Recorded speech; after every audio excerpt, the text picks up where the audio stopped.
माननीय अध्यक्ष जी, आज जो मेरे साथी मंत्री बिल लेकर आए हैं उसके समर्थन में मैं खड़ा हुआ। माननीय अध्यक्ष जी, मैं सुबह से जो चर्चा चल रही है 12 बजे से, ओके एक मिनट चेक कराता हूँ। हाँ एक सेकंड चेक कराता हूँ। सेकंड में करा रहे हैं, चेक करा रहे हैं। मानेंगे माननीय अध्यक्ष जी, 2 मिनट लगता है कभी। सुबह से जो चर्चा चल रही है उसको मैंने बारीकी से सुना है। मुझे लगता है या तो निर्दोष भाव से या तो राजनीतिक कारणों से ढेर सारी भ्रांतियां कई सदस्यों के मन में भी है और कई सारी भ्रांतियां सदन के माध्यम से, आपके माध्यम से पूरे देश भर में फैलाने का प्रयास भी हो रहा है। बिल पर चर्चा का जवाब तो माननीय रिज्जू साहब देंगे। मैं कुछ बातें यहां रखी है, इसको मेरी समझ के हिसाब से क्लैरिफाई करने का जरूर प्रयास करूंगा। ये वक्त एक अरबी शब्द है। वक्त का इतिहास मान्यवर कुछ हदीसों से जुड़ा हुआ मिलता है और आजकल जिस अर्थ में वक्त शब्द का प्रयोग किया जाता है, इसका मतलब है अल्लाह के नाम पर संपत्ति का दान, पवित्र धार्मिक उद्देश्यों के लिए संपत्ति का दान। मान्यवर वक्त का समकालीन अर्थ, अभी जो अर्थ हम समझ रहे हैं, वो इस्लाम के दूसरे खलीफा श्री उमर के समय में अस्तित्व में आया। एक प्रकार से इसकी आज की भाषा में व्याख्या करें तो वक्फ एक प्रकार का चैरिटेबल एंडोनमेंट है और जहां एक व्यक्ति संपत्ति, भूमि या मूल्यवान संपत्ति धार्मिक या सामाजिक भलाई के लिए दान करता है बिना उसको वापस लेने के उद्देश्य से, वहां वक्फ की रचना कर। इसमें दान देता है, वो शब्द का बड़ा महत्व है। दान उस चीज का ही कर्ज किया जा सकता है जो हमारा है। सरकारी संपत्ति का दान मैं नहीं कर सकता मान्यवर, किसी और की संपत्ति का दान मैं नहीं कर सकता। दान उसी चीज का किया जाता है जो हमारा है। मान्यवर, इसी विषय पर ये सारा जो बहस चल रहा है भारत का जहां तक सवाल है, दिल्ली में सल्तनत काल के प्रारंभ में मुइज़्ज़ुद्दीन घोरी के समय पर पहली बार वक्फ अस्तित्व में आया। अंग्रेजों के जमाने में 1863 के धार्मिक दान अधिनियम से चलता था। बाद में चैरिटेबल प्रॉपर्टीज एक्ट 1890 से चला। उसके बाद 1913 में मुसलमान वक्फ वैलिडेटिंग एक्ट अस्तित्व में आया। तब तक ये सारी प्रक्रियाएं चैरिटेबल एक्ट के तहत चलती थी। मान्यवर, आजादी के बाद वही एक्ट को 1954 में वक्फ के केंद्रीकरण के लिए बदला गया। 95 में वक्फ न्याय अधिकरण और वक्फ बोर्डों की स्थापना की। अब ध्यान से सुनिएगा मान्यवर, वक्फ परिषद और वक्फ बोर्ड ये 1995 से आए। ये पूरा झगड़ा जो चल रहा है, आपने नॉन हिंदू को रख दिया और नॉन मुस्लिम को रख दिया, गैर मुस्लिम को रखा, वो झगड़ा वक्फ में दखल करने का है। पहले तो वक्फ में कोई गैर इस्लामिक सदस्य आएगा ही नहीं। ये स्पष्टता समझ लीजिए। ना मुतवल्ली गैर इस्लामिक होगा, ना वाकिफ गैर इस्लामी होगा। मान्यवर, वहां कोई प्रोविजन नहीं है। जो धार्मिक संस्थाओं का संचालन करते हैं उसमें कोई गैर मुस्लिम व्यक्ति रखने का प्रावधान किया भी नहीं है, हम करना भी नहीं चाहते हैं मान्यवर। इसलिए जो बड़े बड़े भाषण करते हैं कि समानता का अधिकार चला गया, दो धर्मों के बीच में समानता नहीं रही, मुसलमानों के धार्मिक अधिकारों के बीच में दखल खड़ी हो जाएगी, कुछ नहीं होने वाला मान्यवर। इस दृष्टि से देखें तो 1995 तक वक्फ की काउंसिल और वक्फ बोर्ड था ही नहीं, वो तो 95 से आया। और मान्यवर, ये जो भ्रम खड़ा किया जाता है कि ये एक मुस्लिम भाइयों के धार्मिक क्रियाकलापों के अंदर, उनके दान की हुई संपत्ति के अंदर दखल करने का है, ये बहुत बड़ी भ्रांति फैलाकर माइनॉरिटी को डराकर अपनी वोट बैंक खड़ी करने के लिए किया जा रहा है मान्यवर। कहां पर गैर मुस्लिम सदस्य रखे जाएंगे? परिषद में और वक्फ बोर्ड में। उसका काम क्या है? उनका काम धार्मिक क्रियाकलापों को कुछ चलाने का नहीं है। वो शुद्ध रूप से वक्फ का जो कानून, दान के लिए किसी ने दी हुई संपत्ति, उसका एडमिनिस्ट्रेशन अच्छे से चल रहा है नहीं चल रहा है, कानून के हिसाब से चल रहा है नहीं चल रहा है, या तो दान जिस चीज के लिए दिया गया, इस्लाम धर्म के लिए दिया गया, गरीबों के भोजन के लिए दिया गया, गरीबों के उद्धार के लिए, वो उद्देश्य के लिए इसका उपयोग हो रहा है नहीं हो रहा है, इसका नियमन करने का काम है मान्यवर। अब मैं इसको मान्यवर बाकी सारे धर्मों के साथ कंपैरिजन करते हैं और कहते हैं दखल किया है। मैं उसको स्पष्ट करना चाहता हूं। मान्यवर, वक्फ जो है वो हमारे यहां ट्रस्ट एक्ट है, इसमें ट्रस्ट है। तो ट्रस्ट के अंदर जो ट्रस्ट को बनाते हैं वो ट्रस्टी होते हैं और एक मैनेजिंग ट्रस्टी होते हैं। वक्फ में वाकिफ होता है, वक्फ होता है और मुतवल्ली होता है। ये सारे इस्लाम के अनुयायी हैं। अरे भाई, आप कह रहे हो, हम तो कह रहे हैं क्योंकि इसका वक्फ शब्द ही इस्लाम से आया है, इसलिए हम कह रहे हैं कि वक्फ वो ही कर सकता है जो इस्लाम का अनुयायी हो। अब आप उसका विरोध कर रहे हो, तो आप तो वक्फ में भी नॉन इस्लामिक आदमी चाहते हो। मान्यवर, क्या कह रहे हैं? हम इसलिए कह रहे हैं कि वक्फ वो ही कर सकता है जो प्रैक्टिसिंग इस्लाम को प्रैक्टिस करता होगा, क्योंकि मान्यवर इसकी उत्पत्ति ही इस्लाम के सिद्धांतों से हुई। अब मान्यवर, वक्फ धार्मिक हुआ, वक्फ बोर्ड नहीं हुआ, वक्फ परिषद भी नहीं हुई। अरे सुनो भाई, मान्यवर, ट्रस्ट के अंदर ट्रस्टी जो होते हैं, जो चर्च होगा तो क्रिश्चियन होंगे, पारसी भी होंगे, पारसी के लिए वो ट्रस्ट होगा, तो हिंदू होगा तो हिंदू के लिए। अब चैरिटी कमिश्नर हम कहेंगे कि भाई मुस्लिम क्यों आया? मुझे बताओ, चैरिटी कमिश्नर एक्ट में मुसलमान चैरिटी कमिश्नर बन सकता है या नहीं बन सकता है? उसको ट्रस्ट नहीं चलाना है, उसको चैरिटी के कानून के हिसाब से वो ट्रस्ट चले, उसकी देखरेख करनी है। ये धार्मिक नहीं है, ये धर्म का काम नहीं है मान्यवर, ये एडमिनिस्ट्रेटिव वर्क है। और इसलिए तो फिर चैरिटी कमिश्नर हिंदू होगा तो वो क्रिश्चियनों के ट्रस्ट का कैसे देखरेख करेगा? चैरिटी कमिश्नर क्रिश्चियन होगा तो जैनियों के और हिंदुओं के ट्रस्ट का कैसे देखरेख करेगा? अब बताओ कि सारे ट्रस्ट के चैरिटी कमिश्नर अलग अलग बन, देश तोड़ दोगे आप लोग,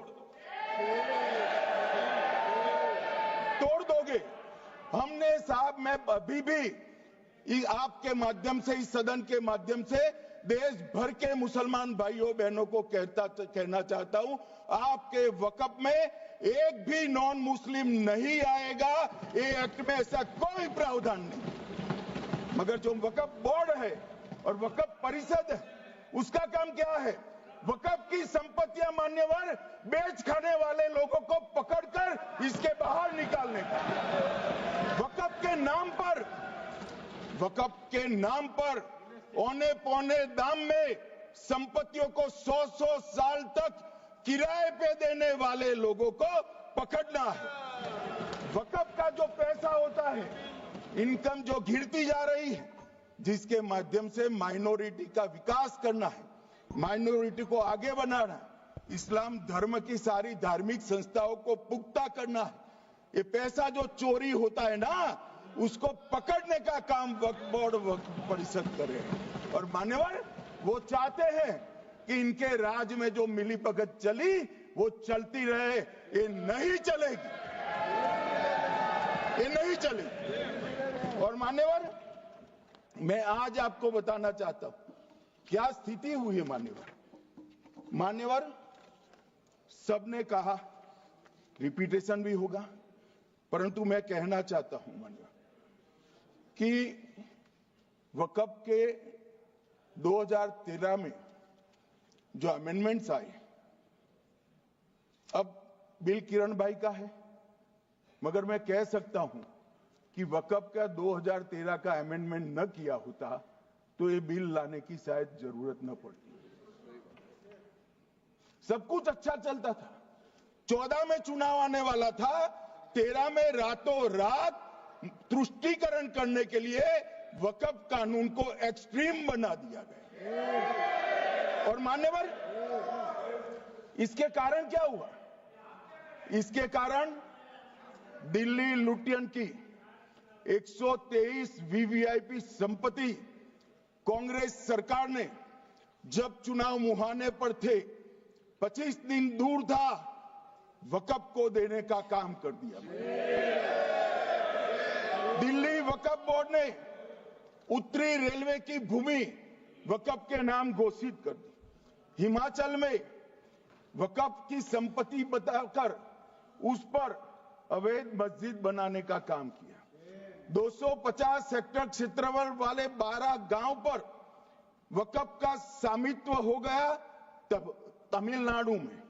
और मान्यवर तमिलनाडु के 1500 साल पुराने तिरुचेंदुरई मंदिर की 400 एकड़ भूमि को वक्फ की संपत्ति घोषित कर। ये जब मंदिर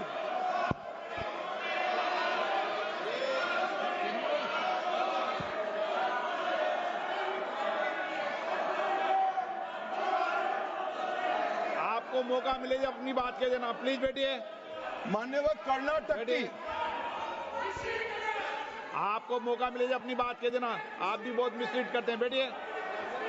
गृह मंत्री जी। मान्यवर कर्नाटक की मणिपट्टी समिति का रिपोर्ट में पढ़ रहा हूं, इसमें मेरा कुछ नहीं है, खड़े मत हो जाना। ये मणिपट्टी समिति का रिपोर्ट है। 29,000 एकड़ भूमि वक्फ की बिजनेस के उपयोग के लिए किराए पर दे दी। मान्यवर 2001 से 12 के बीच 2 लाख करोड़ की वक्फ की संपत्ति निजी संस्थानों को हस्तांतरित कर दी 100 साल की लीज पर। मान्यवर बेंगलुरु में उच्च न्यायालय में बीच में पढ़ना पड़ा, 602 एकड़ भूमि को जब्त करने से रोकना पड़ा।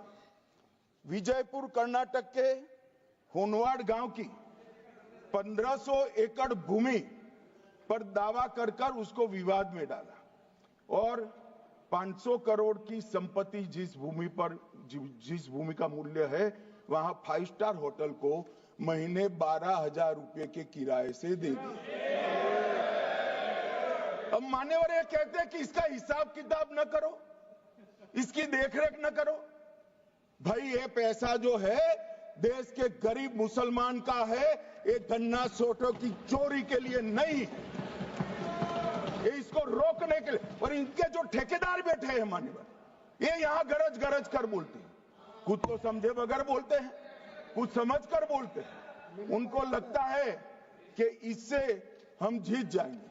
मान्यवर, कर्नाटक में दत्तापीठ के मंदिर पर क्लेम किया,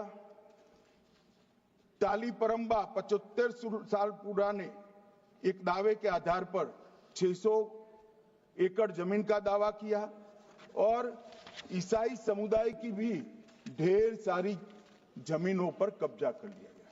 मान्यवर, आज देश के कई गणमान्य चर्च और चर्च के समूह वक्फ बिल का समर्थन कर रहे हैं। उनको लगता है कि इसका विरोध कर हम मुस्लिम भाइयों की सिंपैथी जीतकर अपनी वोट बैंक पक्का करेंगे।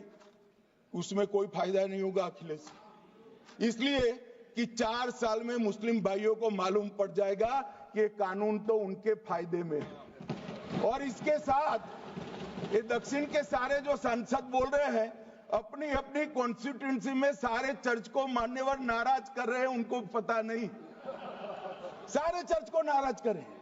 सारे चर्च ने रिजोल्व किया है कि हम खिलाफ इसका हम समर्थन करते हैं। मान्यवर, तेलंगाना में 66,000 करोड़ की 1700 एकड़ जमीन पर दावा कर दिया। असम में मोरीगांव जिले की 134 एकड़ भूमि पर दावा हुआ। बिहार का मैं लालू जी के कोर्ट के साथ बाद में बताता हूं। गुरुद्वारा से संबंधित हरियाणा की 14 मरला भूमि को वक्फ को सौंप दिया। और मान्यवर, प्रयागराज में चंद्रशेखर आजाद पार्क को भी वक्फ घोषित किया। और मान्यवर, महाराष्ट्र के वडानगे गांव में महादेव की मंदिर पर दावा किया और बीड में कंकलेश्वर मंदिर की 12 एकड़ जमीन वक्फ बोर्ड ने जबरन ले ली। मान्यवर, ये सब जब जो चल रहा है, इसमें आज भी मैं स्पष्ट करना चाहता हूं, वक्फ जो कि मुस्लिम भाइयों की धार्मिक क्रियाकलाप और उनके बनाए हुए दान से ट्रस्ट है, उसमें सरकार कोई दखल करना नहीं चाहती है। मुतवल्ली भी उनका होगा, वाकिफ भी उनका होगा, वक्फ भी उनका होगा। परंतु वक्फ की संपत्ति, इसका रख रखाव ठीक से हो रहा है नहीं। वक्फ का संचालन कानून के हिसाब से हो रहा है, निजी उपयोग के हिसाब से। सैकड़ों साल पहले किसी बादशाह ने दान किया, हमारी भाषा में कहो तो धर्मादा किया। अब इसकी संपत्ति को आप 12,000 रुपये में 5 सितारा होटल बनाने के लिए दे देते हो, ये उचित है क्या भाई? वो पैसा गरीब मुसलमान के कल्याण के लिए करिए, तलाकशुदा महिलाओं के कल्याण के लिए करिए, जो अनाथ बच्चे हैं उसके कल्याण के लिए करिए। मान्यवर, ये करने की जगह बेरोजगार मुसलमान युवाओं के लिए स्किलिंग का काम करिए। लाखों करोड़ों रुपए की भूमि मान्यवर, और इनकम 126 करोड़ रुपया। रेलवे की जितनी जमीन है, जिसमें हजारों करोड़ लाखों करोड़ का रेलवे का कारोबार चलता है, इतनी भूमि वक्फ के पास है और इनकम 126 करोड़ रुपए। मान्यवर कहते हैं कि इनकम का क्या उद्देश्य है?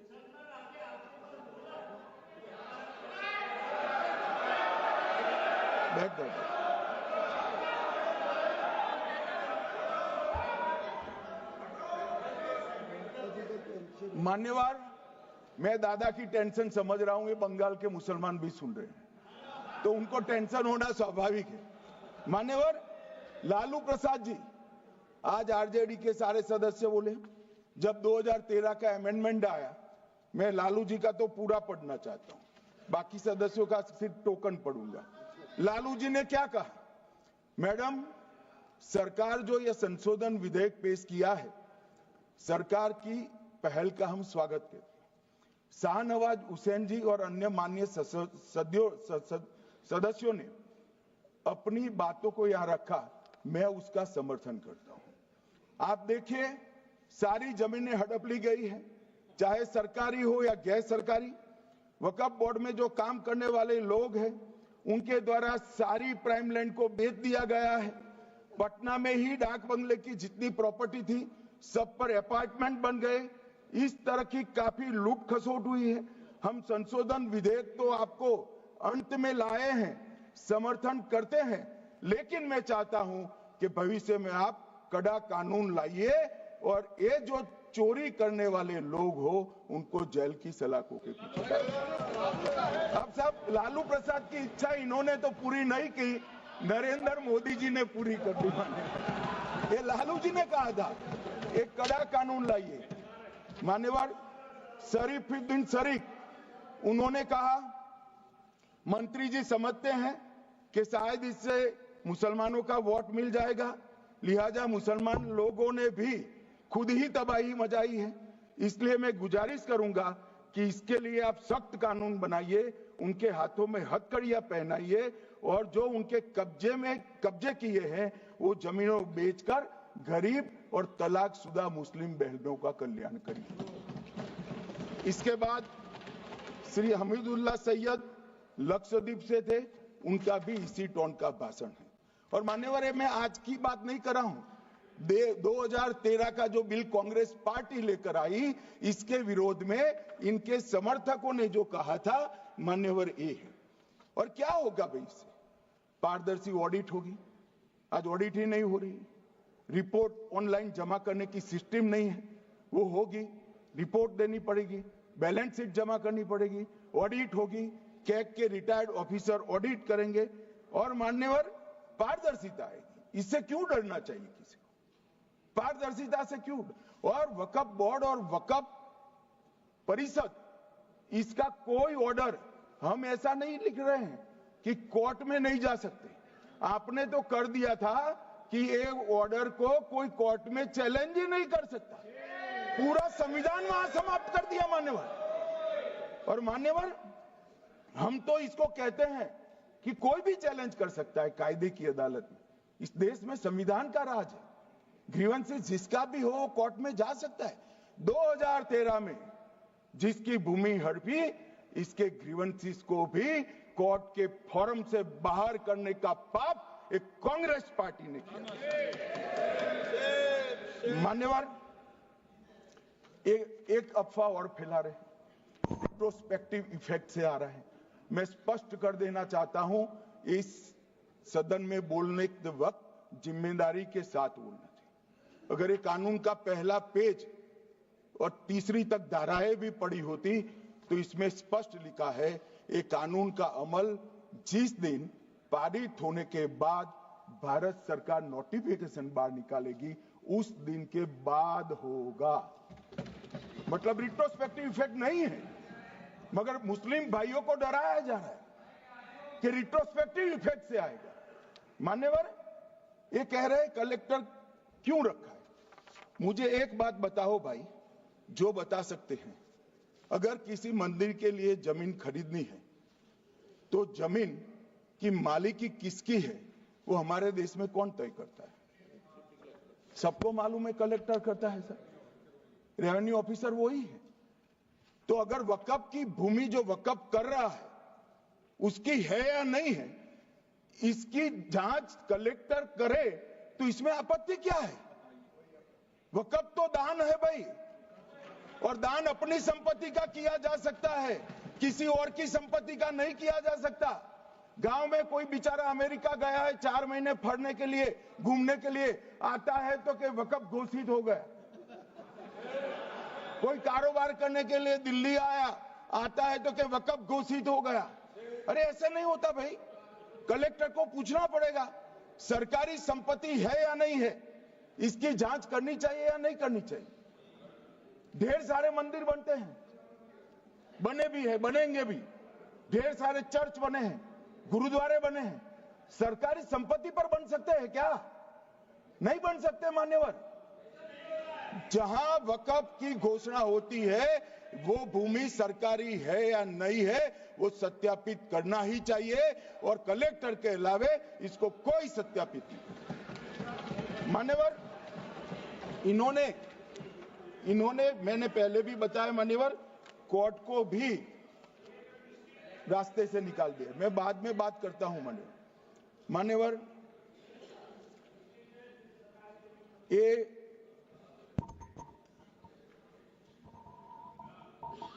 मान्यवर एक उपयोग के आधार पर वक्त की समाप्ति। मान्यवर ये कह रहे हैं कि सैकड़ों सालों से वहां प्रैक्टिस है। अब वो तो वक्फ रजिस्टर हो गया, आपने घोषित कर दिया, वक्फ में रजिस्टर भी हो गए, अब इसका सवाल नहीं है। मगर सैकड़ों साल की प्रैक्टिस, मुगलों के समय की प्रैक्टिस आज घोषित की जा सकती है क्या? अगर वहां नमाज पढ़ रहे हैं तो लोग देखते होंगे, कब्रिस्तान होगा लोग देखते होंगे, दरगाह होगी तो लोग देखते होंगे, और घोषित भी हो चुका होगा, रजिस्टर भी हो चुका होगा। अब अगर आप वक्फ घोषित करना है तो उसको ऐसे नहीं कर सकते मान्यवर, अधिकृत करना चाहिए। मान्यवर, जो दूसरा सुधार लेकर आए किरण जी, वो ही है कि धारा 36 में वक्फ संपत्तियों को बिना किसी स्पष्ट प्रक्रिया से, मालिकी की प्रक्रिया से पंजीकृत नहीं किया जा सकता। मान्यवर, अपील का प्रावधान वर्तमान में अधिनियम में ट्रिब्यूनल के निर्णय के खिलाफ अपील करने का कोई प्रावधान नहीं है। ये दृष्टिभ्रम खड़ा कर रहे थे गोगाई जी कि हाईकोर्ट में जा सकते। हाईकोर्ट में सिविल सूट नहीं जा सकता, रीट के अधिकारों का उपयोग कर हाईकोर्ट में जा सकते हैं। सिविल सूट में ज्यादा प्रोटेक्शन मिलता है मूल मालिक को। आपने सिविल सूट को खत्म कर दिया था, रीट के जुडिक्शन बहुत सीमित है, हम सब जानते हैं कि ये सीमित कर दिया गया था, आप भी जानते हो, मगर आपको वोट बैंक चाहिए। मान्यवर, ये हमारा स्पष्ट सिद्धांत है भारतीय जनता पार्टी की, मोदी सरकार का, कि वोट बैंक के लिए हम कोई कानून नहीं लाए। कानून न्याय के लिए होता है, कानून लोगों के कल्याण के लिए होता है। इन्होंने कहा कैसे कैसे कानून आए हैं, मैं बता देता हूं सब। अभी कांग्रेस के महासचिव और माननीय सदस्य कह रहे थे क्या कानून आ रहे हैं, सब किस प्रकार के कानून आ रहे हैं। मान्यवर, इसी सदन में नरेंद्र मोदी सरकार ही महिलाओं को 33% आरक्षण का कानून लाया। इसी सरकार में पिछड़ों को संवैधानिक अधिकार दिया गया। मान्यवर, इसी सरकार में बजट जो आए, इसमें गरीबों को गैस, शौचालय, पानी, 5 लाख तक का बीमा, 5 किलो अनाज, बिजली और घर दिए गए। मान्यवर, और कन्वर्जन कानून की बात करते थे और हंसते हंसते कहते थे कर्नाटक सरकार कन्वर्जन कानून लेकर आई है। सबसे पहला कन्वर्जन कानून उड़ीसा और मध्य प्रदेश में कांग्रेस सरकार लेकर आई, मगर उस वक्त कांग्रेस सरकार तुष्टीकरण की नीति पर नहीं चलती थी, महात्मा गांधी के सिद्धांतों पर चलती। मध्य प्रदेश और उड़ीसा में सबसे पहला कन्वर्जन के खिलाफ कानून कोई लाया तो कांग्रेस पार्टी लाई, और मुझे गर्व है मेरी पार्टी की सरकारें कन्वर्जन पर कानून लाती है। माने, और सबको अपना धर्म का अनुसरण करने का अधिकार है, कोई शौक से करे, मगर लोभ, लालच, भय, इससे धर्म परिवर्तन नहीं कराया जा सकता। किसी गरीब के पास खाना नहीं है, खाना देकर उसका धर्म बदला दोगे? कोई थोड़ा कम पढ़ा लिखा व्यक्ति है, उसका धर्म बदला दोगे? ऐसे नहीं होगा मान्यवर। और आपने भी किए हैं कानून, आप नए नए आए हो, आपको मालूम नहीं है मान्यवर, इनको मालूम नहीं, अभी अभी आए हैं 5 साल से। ये कांग्रेस पार्टी ने कानून किए थे मान्यवर। अपील का प्रावधान भी हमने आगे बढ़ाया, और गैर मुसलमानों के द्वारा दान की गई संपत्तियों पर, गैर मुसलमानों की दान की संपत्तियों पर वक्फ अधिनियम को हमने लगने से मना कर दिया। मानो उनके लिए चैरिटी कमिश्नर का कायदा है। ये प्रैक्टिसिंग इस्लाम, जो इस्लाम की प्रैक्टिस करते हैं, इसीलिए मान्यवर हमने ओवरराइडिंग इफेक्ट को भी समाप्त कर दिया। मान्यवर, ट्रस्ट का नियमन करने का जो कानून होता है, जैसे चैरिटी कमिश्नर, चैरिटी कमिश्नर के कानून में कोई ओवरराइडिंग इफेक्ट नहीं है। जहां क्लासेस आते हैं वहां ओवरराइडिंग इफेक्ट होती है। यहां ओवरराइडिंग इफेक्ट इसलिए देगी कि आप जिसकी संपत्ति हड़पी जाएगी उसको कोर्ट से जाने से रोकना चाहते थे, इसलिए ओवरराइडिंग इफेक्ट जो हमने मान्यवर निकाल दिया है। मान्यवर एक ऐसी चर्चा लेकर आए कि चर्चा नहीं, मैं आपको बताना चाहता हूं 2013 में जो अमेंडमेंट बिल आया जिसके कारण ये बिल लाना पड़ा, वो बिल में कुल मिलाकर 5.4 घंटे चर्चा हुई थी, 5.5 घंटे दोनों सदन मिलाकर, और इस बिल में दोनों सदन मिलाकर 16 घंटे चर्चा हो रही है मान्यवर, 16 घंटे। इसके अलावे हमने डिमांड किया समिति बनाओ, समिति भी बनाई, 38 मीटिंगें हुई, 113 घंटे चर्चा हुई, 284 हितधारक बनाए गए, वक्फ बोर्डों की संख्या जो उपस्थित वक्फ बोर्ड भी हुए राज्यों के 25 हुए, राज्य सरकार के प्रतिनिधि 15 राज्य सरकारों के आए, सांसद 8 हुए, विधायक विधान परिषद 7 हुए, और अध्ययन दौरे 3 किए गए, और अल्पसंख्यक आयोगों को भी 5 बुलाया गया। ये सबसे 92.68 लाख करीब 1 करोड़ सुझाव देश भर से ऑनलाइन आए, इसकी मीमांसा कर कानून बना है। आप ऐसे इसको खारिज नहीं कर सकते हो भाई, पूरी प्रक्रिया को आप जो कर रहे हैं 5.5 घंटे की प्रक्रिया, ये बहुत लोकतांत्रिक प्रक्रिया है, और हम 16 घंटे चर्चा करते हैं कि चर्चा आपके अनुरूप चर्चा नहीं हो सकती। ये सदन में हर सदस्य बोलने के लिए स्वतंत्र है, कोई परिवार की यहां चलती नहीं है, ये तो जनता के नुमाइंदे हैं, किसी की कृपा से नहीं आए हैं। मान्यवर, वो जो दिल में है, जो जनता की आवाज है, वो रखेंगे। मान्यवर, एक सदस्य द्वारा कहा गया कि ये मिसलीडिंग है कि पुराने कानून में 2013 के जो अमेंडमेंट्स थे उसमें अपील का प्रोविजन था। अब मैं कहना चाहता हूं 83(9) उसमें अधिकरण द्वारा किए गए किसी भी विनिश्चय का आदेश विरुद्ध, चाहे वो अंतरिम हो या फाइनल, इस पर अपील नहीं हो सकती।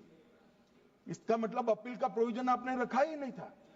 सिविल न्यायालय, राजस्व कोर्ट और अन्य प्राधिकरण उसके अधिकार क्षेत्र पर भी प्रतिबंध लगा दिया, और सरकारी अधिसूचना जो बाद में वक्फ बोर्ड और वक्फ परिषद के एडवाइस से होगी, इसको भी कोई चुनौती नहीं दे सकता। मान्यवर, मुझे ये बताओ कि अभी अभी फैशन है संविधान लहराने की, ये संविधान के हिसाब से सरकार का या किसी भी निजी संस्था का कोई भी फैसला मान्यवर कायदे की कोर्ट से बाहर कैसे हो सकता है? कोई भी फैसला हो, ये देश की अदालत वो फैसले तक रुचि नहीं रखेगी। नागरिक ग्रीवेंसेस लेकर कहां जाएंगे? जिसकी भूमि हड़प कर ली गई वो कहां जाएगा? ऐसा नहीं चलेगा। आपकी वोट बैंक के लिए आपने किया था, हम खारिज कर रहे हैं, हम खारिज कर रहे हैं। ऐसा नहीं चलेगा। अदालत में जाइए, जिसको ग्रीवेंसेस है आइदर और साइड से, और अदालत न्याय करेगी। न्याय के लिए तो अदालतें बनी हैं। और मान्यवर, यहां एक सदस्य ने कह दिया माइनॉरिटी इस कानून को स्वीकार नहीं करेगी। क्या धमकाना चाहते हो भाई? संसद का कानून है, सबको स्वीकार करना पड़ेगा। स्वीकार नहीं करेंगे मतलब क्या है? कैसे बोल सकते हैं कोई हम कानून को स्वीकार नहीं करेंगे?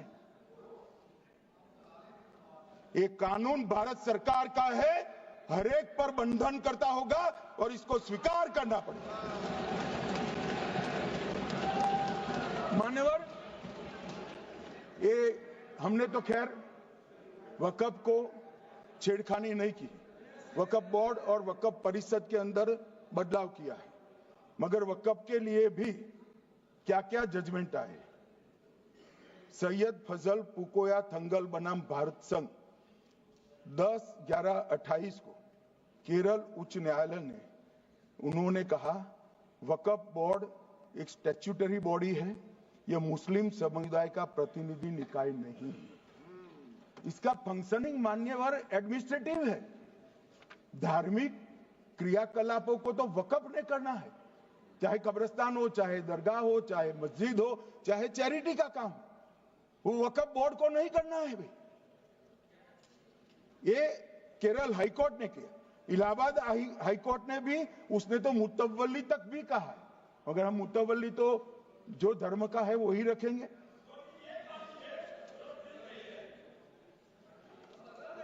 मान्यवर, इन्होंने कहा एक मुतवल्ली के कर्तव्य विशुद्ध रूप से धर्म निरपेक्ष कैरेक्टर है, मगर हम मुतवल्ली को छू नहीं रहे। मान्यवर ये कह रहे थे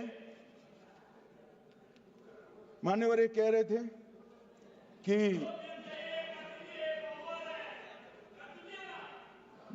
मान्यवर ये कह रहे थे कि कोई गड़बड़ियां नहीं हुई। मान्यवर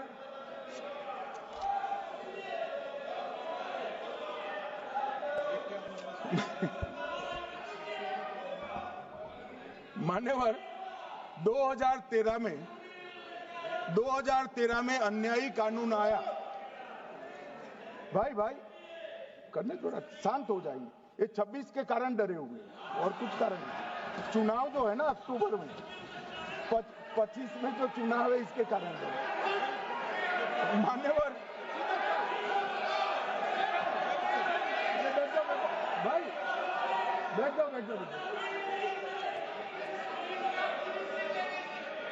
मान्यवर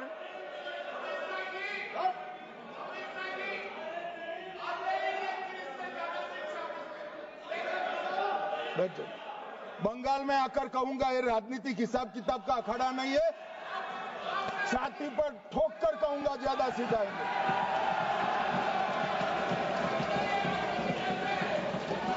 मान्यवर 2013 के, अरे बैठ जाओ वकील साहब बैठ जाइए। मान्यवर 2013 में वो भी रिपीट होने वाले हैं। मान्यवर 2013 में बैठ जाओ। मान्यवर 1913 से लेकर 2013 तक 1913 से 2013 तक वक्फ बोर्ड का कुल एकड़ में भूमि सब वक्फ का मिलाकर 18 लाख एकड़ था। मेरी विनंती है सभी सदस्य इसको ध्यान से सुनिए। 1913 से 2013 तक 18 लाख एकड़ और 13 से 25 तक एक कानून बनने का परिणाम क्या आया, और नई 21 लाख एकड़ भूमि बढ़ गई। अब मान्यवर 39 लाख एकड़ जो भूमि है उसमें 21 लाख एकड़ 13 के बाद। अब ये कह रहे हैं कि इसका दुरुपयोग नहीं हो रहा है मान्यवर।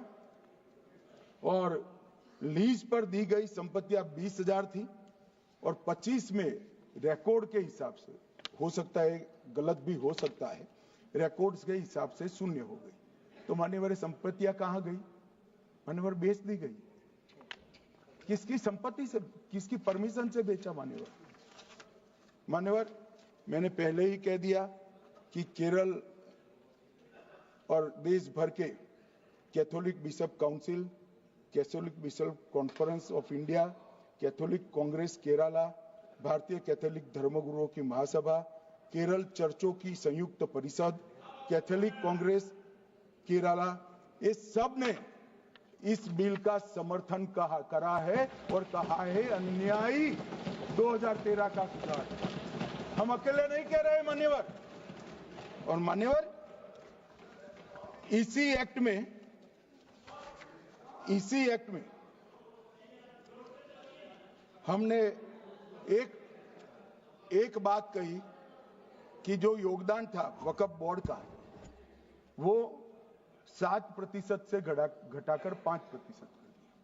मान्यवर, अब ये जो कह रहे हैं ये मुसलमान भाइयों के हित में कह रहे हैं जिसका विरोध कर रहे हैं या अहित में? अगर 7 से 5% हमने कम किया तो ये कहां जाएगा? वो वक्फ में रहेगा। वक्फ बोर्ड का कम किया है। जो मस्जिद चल रही है उसको हमने 2% बढ़ाया है। ये उल्टा समझ रहे हैं। मान्यवर, ये बिल जमीनों की सुरक्षा प्रदान करेगी। मान्यवर, किसी की जमीन अब घोषणा मात्र से वक्फ नहीं बनेगी, उसको प्रोटेक्शन। मान्यवर, पुरातत्व विभाग और एएसआई की जमीन को हम सुरक्षा देंगे। आदिवासी भाइयों की शेड्यूल 5 और शेड्यूल 6 की जो जमीन है वो सुरक्षित हो जाएगी। निजी संपत्ति जो आम नागरिकों की है वो भी सुरक्षित हो जाएगी। और वक्फ करने के लिए स्वामित्व को दान तो साहब अपनी संपत्ति का ही कर सकते हैं, गांव की संपत्ति का दान नहीं कर सकते। तो वक्फ निजी संपत्ति से ही स्वामित्व के बगैर नहीं हो पाएगा। इसमें पारदर्शिता लाने के लिए सूचना की प्रक्रिया को दाखिल किया गया है। वक्फ बोर्ड की वक्फ की जो संपत्ति घोषित करने की अधिकार थे उसको समाप्त कर दिए। कलेक्टर से सर्टिफाइड कराना पड़ेगा और नए वक्फ पारदर्शी तरीके से पंजीकृत भी करने पड़ेंगे। रजिस्ट्रेशन के बगैर कोई संस्था नहीं चल सकती। और मुस्लिम ट्रस्ट अब तक के जो है उसको हमने इस जो माफ करना, कई सारे ऐसे मुसलमान भाई हैं जो वक्फ के कानून को अंदर दायरे में आना नहीं चाहते। मुझे मिले थे वोरा समाज वाले, वोरा समाज है, अहमदिया है, कई सारे ऐसे समुदाय हैं, सिया भी है, पसमंदाओं के भी कुछ ट्रस्ट हैं। वो सभी को मैं एक आनंद का समाचार देना चाहता हूं, अब मुसलमान भी ट्रस्ट एक्ट के अंदर अपना ट्रस्ट रजिस्टर करा सकता है।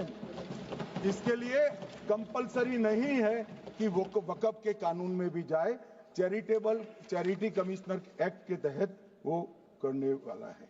मान्यवर, भूमि के रिकॉर्ड का कार्यालय होगा, समाचार पत्र और क्षेत्रीय भाषाओं में इसकी एडवर्टाइज दी जाएगी। ढेर सारे प्रावधान मान्यवर इसके अंदर किए हैं। महिला, सिया, पसमंदा, वोरा, अहमदिया, उनका हमने समावेश किया ही है। और उन्होंने कहा, मैं सुन रहा था, मान्यवर एक फैशन हो गई। राम जन्मभूमि का मंदिर बनाने की बात आई तो इस देश के अंदर खून की नदियां बह जाएगी, मुसलमान रोड पर आ जाएगा, मुसलमानों का ये हो जाएगा, वो ट्रिपल तलाक, फिर से डर, सीए आया कि मुसलमानों की नागरिकता चली जाएगी। जिन जिन ने भाषण किया है, एक मुसलमान की नागरिकता गई है तो बता दो। मुसलमान भी जानता है। और मैं तो आपके माध्यम से देश के मुसलमानों को अपील करना चाहता हूं, मान्यवर, मैंने बहुत झेला है। ये कहते थे कि सीए कानून मुसलमानों की नागरिकता लेने 2 साल हो गए, एक भी मुसलमान की नागरिकता गई है तो सदन के पटल पर रखी। कितना झूठ फैलाया इन्होंने। मान्यवर, धारा 370 हटाई, ये कह रहे थे मुसलमानों का ये हो जाएगा, वो हो जाएगा। फिर से उमर अब्दुल्ला जीत कर आज शासन कर रहे हैं। आतंकवाद समाप्त हो गया, विकास शुरू हो गया, पर्यटन बढ़ गया। मान्यवर, एक कांग्रेस पार्टी और उसके साथियों ने मुसलमान भाइयों को डरा डरा कर अपनी वोट बैंक खड़ी करने का काम किया। हम नहीं डरा रहे मुसलमानों को, आप डरा रहे हो भाई। आप कह रहे हो ये हो जाएगा। मैं कहता हूं इस देश के नागरिक को, किसी भी धर्म का हो, कोई आंच नहीं आएगी मान्यवर। ये नरेंद्र मोदी सरकार का सरकार। मान्यवर,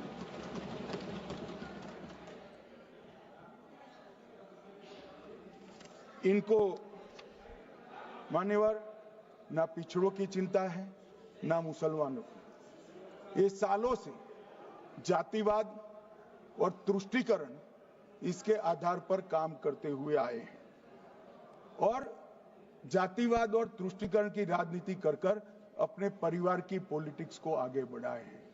मगर 2014 से मान्यवर जातिवाद, तुष्टीकरण और परिवारवाद को एक साथ नरेंद्र मोदी ने समाप्त कर विकास की राजनीति इस देश में प्रस्तावित की। पॉलिटिक्स ऑफ परफॉर्मेंस, परफॉर्म करिए और चुनकर आइए।